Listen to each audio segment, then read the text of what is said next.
everyone. I'm Margie O'Brien with this Capital Spotlight. If you joined us for budget night on the House floor, you knew that there was a lot of debate over the fiscal year 18 budget. Joining me now is Minority Leader, Representative Patricia Morgan. Thanks for being here. Absolutely. Thank you for having me. So if you had to grade the budget with A, B, C, D, E, F, how do you grade this? Maybe a D+. I'm really disappointed in the session.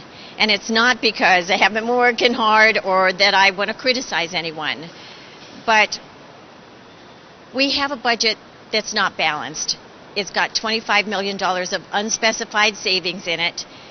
We did that last year, and the governor didn't produce them. So I'm not hopeful she will do it this time either. Should that money have been earmarked for something else? We had to find those savings. We should have delineated where they were coming from. That's the issue.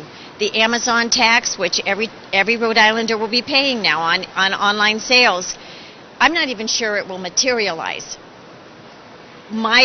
Talking to Amazon and eBay representatives, they think it's only $8 million. We put $30 million in our budget. But more than that, we could have taken that $30 million and reduced our sales tax from 7 to 6.5. That was what we intended to do. To take the load off of everybody, whether you're buying in brick and mortars or online, less sales tax for everybody. And in your eyes, would that have been a productive measure for this session, to see something on the books that actually shows a reduction rather than going the other way? Right. Just like the car tax. Puts more money in people's pockets. This would have put more money in their wallets as well.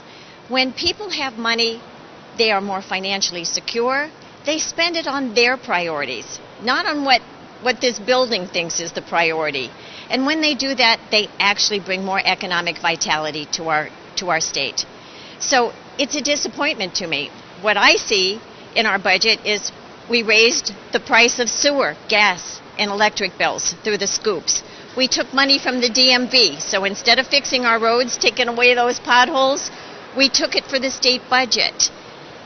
We made people's lives harder this year, not easier. And we need to go the other direction. Now, how do you do that? You need a lot more revenue coming in, and I know that when we started the budget process, we were already in the hole, $134 million. So you're working against the tide. So it's not about bringing more revenue in. It's about repairing the things that are wrong with our economy. And as Republicans, we actually put 4 things on the table. Disability pension reform, eliminating the tangible personal property tax, which hurts small businesses, bringing in an inspector general, and using an exemption to the prevailing wage for school repair. Those are hard things to do. I know it. It takes a lot of political will for us to do that kind of fundamental reform. But if we start tackling those hard things, our economy will thrive. We won't have to worry about revenue. It'll just come. Moving forward, we've had the budget passed in the House. Senate will be tackling it. Another thing the Senate has on their plate is new legislation for the Pawsox Stadium deal. What do you think so far? I don't think the state should become an investor in the Pawsox Stadium. They already have enough investors, a bunch of billionaires, and I think it's a private company.